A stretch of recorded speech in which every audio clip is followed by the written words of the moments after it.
The Warriors hosted a Blazers team looking to play spoiler as Golden State aimed to extend their winning streak at home. Portland brought defensive intensity, but Golden State's own defensive menace, Gary Payton II, stole the show with a career-high 26 points and 4 threes. GB2 punished defenses by confidently stepping into shots from deep while excelling at what he does best, finishing around the rim. So let's break it down. GP2 started the year forgetting how to shoot. There was a time he was shooting in the teens percentage-wise. In the Warriors offense, he will always be treated as a non-shooter. His old team that signed him to his contract knows. Here the Warriors run a backscreen set by Buddy Hield, and Portland decides to switch. On the baseline, you can see Kamara sensing the mismatch down low and telling Simons to peel switch back out to the perimeter. Simultaneously, Buddy Hield comes for the Looney screen and finds daylight when Reith is in a drop coverage. And I'm surprised he did not actually shoot this wide open look. Instead, Hield decides to dribble and look at the weak side corner where Payton's standing wide open. Even though Simons does end up peel switching, he's got his hands down on this closeout, as opponents will let GP2 shoot these all day and night. But here he confidently splashes from the corner. I've made a previous video a few weeks ago about how Payton excels at moving into open spaces on the court to create advantages. Here are the 2-3 zone defense called out by Chauncey Billups. Portland's focus on Butler in the corner, and the other Warriors are trying to move around.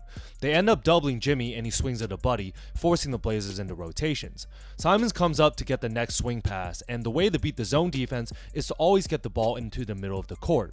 GB2 does not stay in the weak side corner and makes himself useful by flashing to the middle. Now he's a 2-on-1 advantage, and with Reith not coming out to contest, GB2 tosses in a nice teardrop. Payton got hit a couple games ago in the face, but immediately came back the next game with a mask on.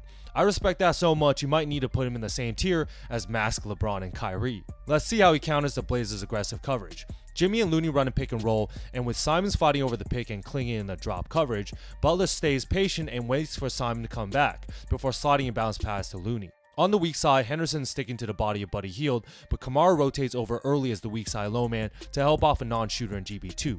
However, the second clean recovers, Kamara makes a bad decision by turning his back to the ball and trying to deny a pass out to the perimeter. He probably forgot he was not playing Steph Curry, so Payton counters by backdoor cutting him. Nice bounce pass by Loon and the reverse layup from Payton.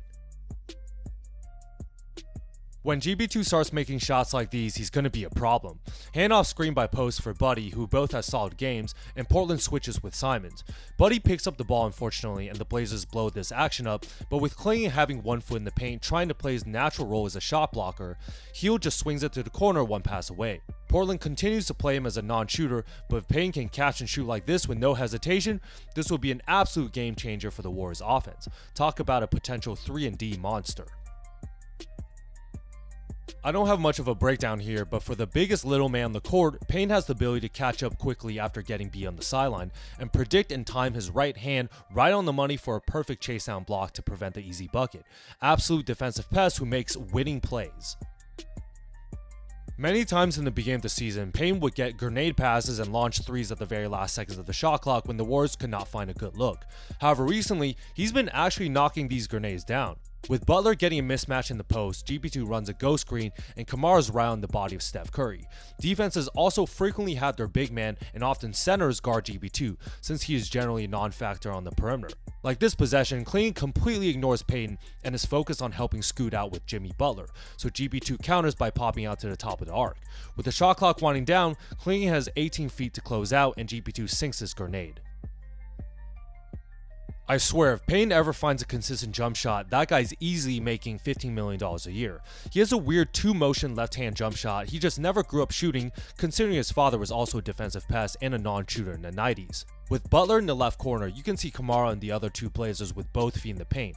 Jimmy knows that when he drives, he's drawing double teams, and here Walker rotates early as the weak side low man, and Kamara ignores his man in GB2 to drop down and help on Draymond Green.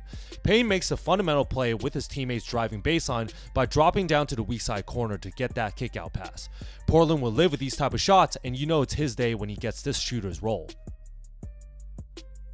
In the Warriors offense, Steve Kerr used to run GB2 at the 4. I was not a fan of this because he is a whopping 6'2", and even though he plays like a big man, his physical limitations just was not ideal for him to play against guys 7 or 8 inches taller than him.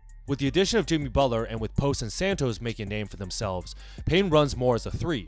On this post split action, only GB2 is quick enough to send Henderson playing the high side and reaching, and brilliantly counters by spinning baseline to get a step on the defense. Even though Portland has 2 defenders rotating, Payton's finishing around the rim is absolutely elite, especially for a 6'2" guy. Man's got straight bunnies.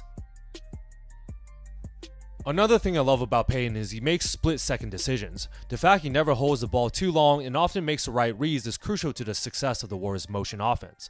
On-ball pick and roll for Buddy, and for some reason the Blazers decide to trap him. Payton slips this and has an opening to the short corner, and when Heel swings it, this forces Portland into rotations. Reith comes as the weak side low man, and Denny Avdija drops down to help on both Looney and Moses Mooney on the left wing. Payton makes that split-second kick-out pass before rotations can be fully set, giving Moses just enough time for a catch-and-shoot 3-ball. This one was pretty funny. Golden State's motion offense uses shooting threats to create open back cuts. With Draymond Green having the ball to make a decision, Payton sets an exit screen for Buddy Hield to come off and find a look. Just like that last play, the Blazers miscommunicate with both guys going to Buddy, giving GB2 the opportunity to slip the pick. Clayton realizes a half second late, and it's hilarious because he's got nearly a foot on Payton but actually chooses to not protect the rim. GB2 probably thought a bit too much on this and just wanted to pad his stats, but he somehow makes the off-bounds layup after kissing the ball off the rim for an offensive rebound. Shout out Buddy Hield for scoring again more than 18 points. We know the Warriors are unstoppable when he makes his shots. Off a made bucket, Buddy is always reliable to sprint down the court to try and create an advantage. Draymond throws his long pass over every Blazers defender, but Buddy does not take this layup because he was worried about a chase down block, but last second dumps it off to Payton for another uncontested fast break look. This is clinical. GB2 plays his role to perfection. With Shane Sharp smelling a mismatch on Buddy, he decides to drive left right into incredible help with both Draymond Green and a big man Quentin Post.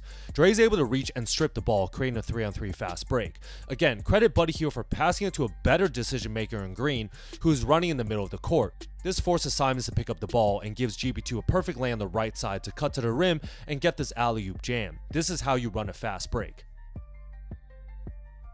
Payton is a perfect off-ball 2-guard for Steph Curry. On the defensive side, he's a POA defender. On the offensive side, he cuts into open space. Butler comes for the on-ball pick and the Blazers switch. With Butler having a mismatch in the left post, the big man Clayton comes early to shade to dissuade this entry pass. Kamara now is the 2 weak side Warriors, and Payton does not stand in the corner and again, cuts in the middle of the court where there is open space. These are great fundamentals, and the second he gets the ball, he has a slight advantage back on Kamara, where he's able to drive with his strong left hand and get a bank hook shot in. Lastly, let's get a defensive highlight. Payton has got some of the quickest hands. My favorite steals are the ones where he lets the dribbler thinks he's got past him, then reaches at the right time to poke the ball out. On this Warriors turnover, Simons has got a step on Payton, and I almost think he did this purposely to give the offense hope. Even though he's 6'2", he has elite explosiveness and athleticism, and here he plays DB and snatches this pathetic pass.